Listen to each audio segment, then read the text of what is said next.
Stan, here we are. A little quick video. Well, I'll see how long it takes me to do it. Weather's pretty crap outside. Plans are going awry, but we'll have a little look at this. I've had this in my possession for a long time. It's a facsimile, a reproduction of a sort of publication at the time of the German raid on the Hartlepools. I did a video which I took down on my channel of the railway station in Hartlepool. I think it was the first time or the only time a Navy ship has bombarded a railway station in Britain. It still bears the scars to this day of a bricked up hole where a 14-inch, 16-inch shell went through it. The Germans basically, I think two separate, I'm just reading about the bombardment now in this book, which will come in a minute because I was quite surprised. It's two separate actions. They attacked Whitby, Scarborough, then Whitby, Shell and Scarborough killing people. Shell and Whitby Abbey, ancient monument, and the other section or part of the German fleet attacked and shelled Hartlepool. I know this area really well, especially some of the photographs in the other book. I'm not going to go too deep in it, it's not general outlay, but it was the Germans' idea to try and tempt the British out for a battle.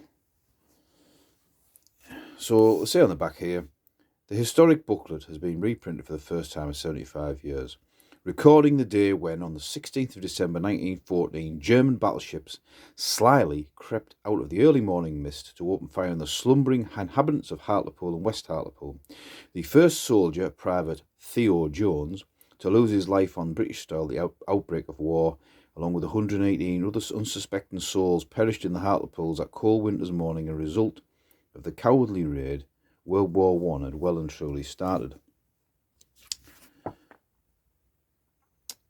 I'm going to read all that. It's a bit of a missive, a sort of introduction, but we've already said. I mean, I've read about this. There is a museum, the Huff Battery. There's a rugby ground right near it. I played it. I don't want to read all that, but I do believe that. Some of the vessels were destroyed in the harbour. I do believe that Theo Jones, he's a schoolmaster who joined the Durham Light Infantry, and he died in one of the local churches. Let me turn that off. I'll turn that off while this is going. Yeah, there we go.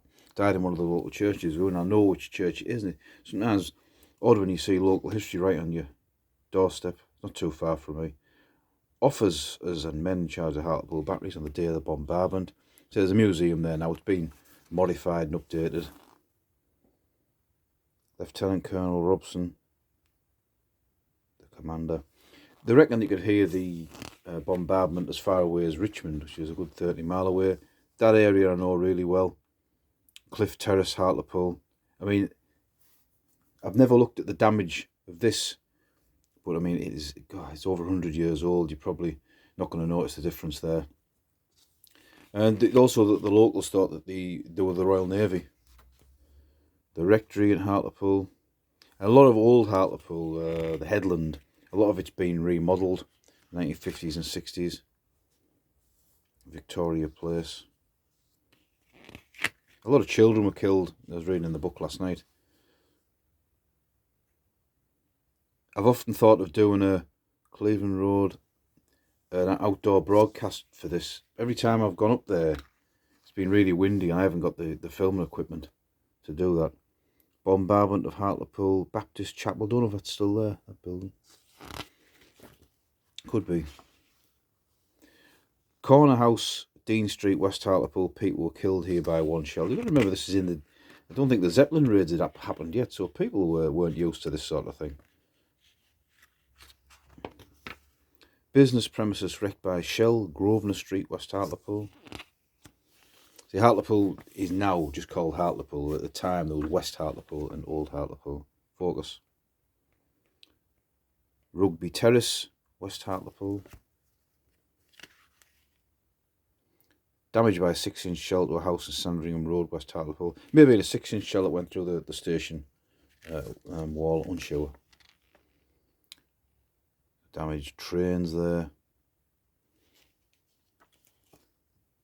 I mean, according to the book that I'm reading now, so that's a house in Scarborough Street, West Hartlepool, damaged. That the British were caught napping, and the Germans managed to wriggle off into the mine, back through the minefields. So these are the list of all the people killed, and you see there 8, 10, 16, 4-year-old, an 8-year-old, 7-year-old, 6-year-old, 7 months, 4, 5, 2, 6. There's a lot of the children there. Soldiers, again, private. So there was these fellas here: Sapper Little, Gunner Houston, Private Spence, T. Jones, Theophilus Jones. More children, 6, 8, 6. There is actually a list of killed at Hartlepool, West Hartlepool. Oh yeah, there's one of the names in here. I won't point to it in case the guy in this area here. There's a surname, it's quite an unusual one, and I've worked with a fella from Hartlepool with the same surname. I don't work with him now, but it'd be interesting to find out whether it was a relation of his. So there you go. I mean, that's just a little bit of a sort of a memento thing from one of the local bookshops years ago. And this one I'm reading now, I picked this up in a little sort of boutique antique bookshop in a place called Robin Hood's Bay, which is in between Scarborough and Whitby. And it was a bit more pricey. Well, actually a tenner. It was a tenner. And this was a while ago, and they had some really expensive books in there. Not that deserved to be expensive either, if you know what I mean. But this hobby that we all participate in, and I can be sometimes guilty of not researching enough because I'm a lazy so-and-so. But sometimes you just read things and you think, what the excuse, I might swear in here actually. So I'm going to read something else out here, and I'll pause for a second, and I'll give you a bit of time to think about, guess who the person might be who said this. And it's a foreword or a personal message for the introduction of this book. And if you're of a certain age like me, this man will be very infamous. That's the only clue I'm going to give you. So this person said, Henry Ford, the great American car maker, once said, "History is bunk." Well, he may have made a revolutionary car, but his statement was simply bunk, because history is both instructive and entertaining. This book, Bombardment, The Day the East Coast Bled, will, I feel sure, prove fascinating, not only for the people of Scarborough, Whitby and Hartlepool, but for people of all ages too. The older folk will no doubt feel the narrative and remember time goes by, or the tales told to them by their parents, aunts and uncles, whilst the youngsters who read it, I will hope, think of it not as something dry and dusty, which has happened a long time ago, but perhaps see it for something which they can relate, such as a video game, only acted out for real. Well done, Mark, that's the author. I am still trying to remember where I was on Wednesday, the 16th of December, 1914. So, history, something you can relate to. Well, I'd say, like, I'm going to swear here, I don't know what the fuck this bloke's doing, writing in a book like this, because really I feel like, well, I won't rip the page out, but I'll just put just stand what you're swearing for. I'll put it up, and you'll see who wrote it.